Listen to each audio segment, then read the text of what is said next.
Le couscous, c'est le plat incontournable du vendredi. Pour le préparer, rien de plus simple. Il suffit d'avoir un bon couscous, de bons légumes, une bonne viande et bien sûr des épices composées et bien arrangées pour faire une bonne sauce bien parfumée. Je vais placer en premier la viande dans la marmite.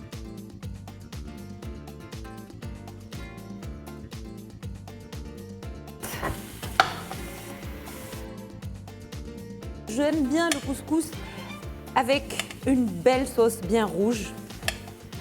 Ça va nous apporter de l'acidité et c'est très très très bon.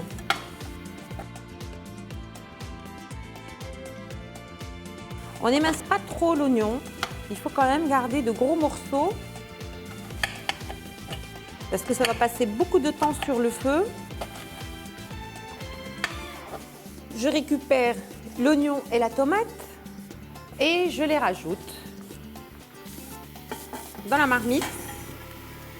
Voilà. Je vais prendre du concentré de tomate et je rajoute de l'huile, un demi-petit verre d'huile.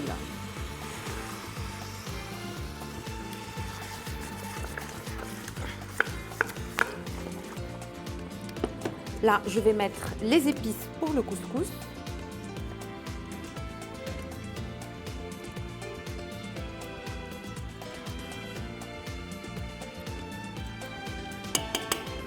Du sel.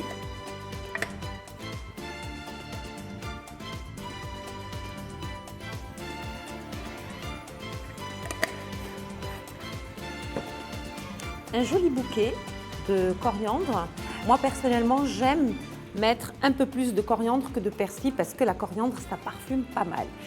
Je vais rajouter un peu d'eau, très peu d'eau, juste le temps de faire revenir tout ça et puis après, je vais couvrir avec la quantité suffisante d'eau pour faire cuire à la fois la viande et les légumes qui vont servir de garniture à mon couscous. Donc, je laisse tout ça mijoter tranquillement pendant une dizaine de minutes. Et pendant ce temps, je vais préparer les pois chiches. Je vais les mettre dans un morceau de mousseline. Je ne serai pas obligée d'aller les chercher dans la sauce après la cuisson des légumes. Je fais un nœud assez large parce qu'il faut laisser de la place pour que les pois chiches puissent gonfler. Et je place. Maintenant, on va passer au couscous. J'ai pris un couscous moyen. Mais vous pouvez très bien faire un mélange de blé complet avec de la semoule d'orge entre le moyen et le fin. Ça se fait. Pas besoin d'huiler, pas du tout. On va directement avec de l'eau. Il y a juste quelques petites astuces à respecter et vous n'allez pas du tout avoir de masse ou de grumeaux. Là, on a laissé mijoter pendant 10 à 15 minutes. On va rajouter de l'eau.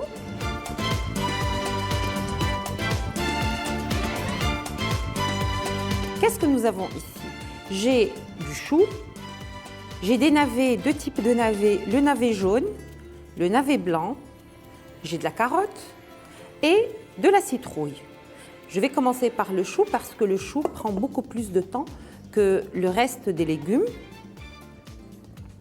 Je le place dans le bouillon et je vais attendre une quinzaine de minutes avant de rajouter les navets et les carottes. Là, je vais passer au couscous, je vais le faire cuire. Donc, je tapisse le couscoussier en raffia avec un petit morceau de tissu, de la gaze.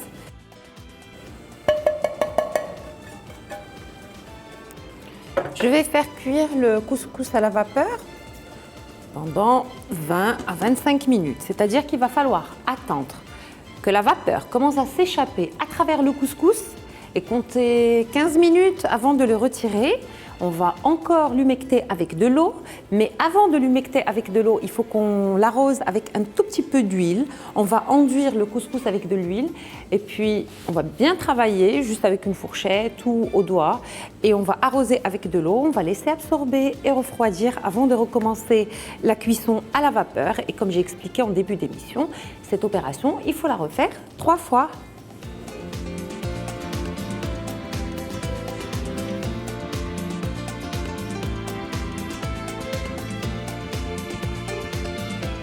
J'ai mis l'équivalent d'une cuillère à soupe d'huile et je vais travailler le couscous pour enrober chaque petit grain de matière grasse.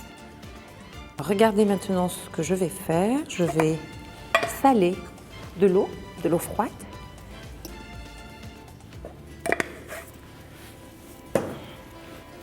Alors, il faut dissoudre le sel dans l'eau pour bien la saler.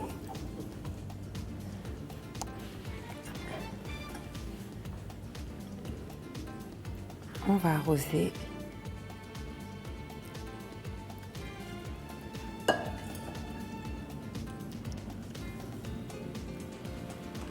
Là, je reprends le travail avec les doigts. Attention, c'est chaud. Si vous voulez laisser absorber l'eau et refroidir un peu le couscous avant de reprendre le travail avec les doigts, je vais le laisser reposer 15 à 20 minutes avant de le remettre dans le couscoussier. Et c'est parti pour la seconde cuisson du couscous. Là, on va passer aux légumes. Je rajoute les navets, les 2 navets, le navet jaune et le navet blanc et la carotte. Moi, je laisse les légumes entiers parce que ça me permet de les récupérer, puis après, je peux les découper comme je veux. Et puis, ils restent intacts, ils supportent mieux la cuisson. Alors, il me reste un dernier petit bouquet de coriandre. Je vais le rajouter avec la citrouille et la tomate en fin de cuisson.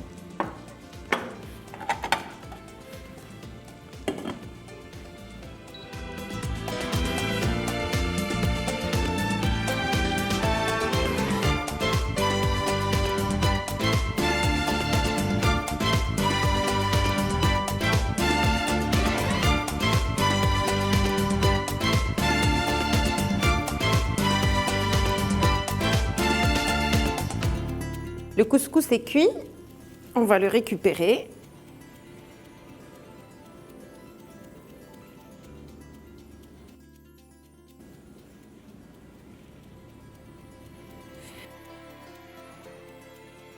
Et on va parfumer le couscous avec du beurre rance. Vous pouvez toujours voir la préparation ou comment préparer le beurre rance à la maison sur TV Choumicha.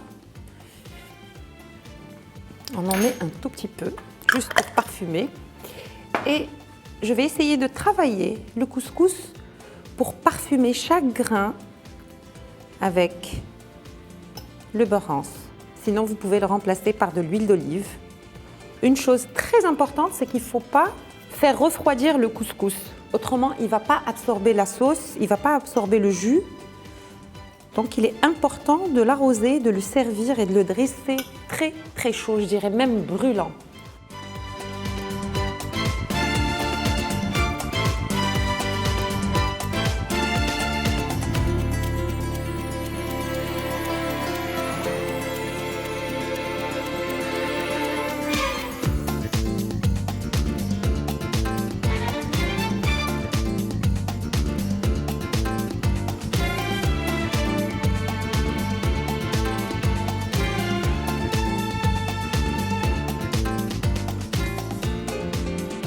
Je vous suggère de proposer le couscous ou de l'accompagner de tfaya, qui est une confiture d'oignons au raisin sec, et bien sûr du reste de bouillon de légumes.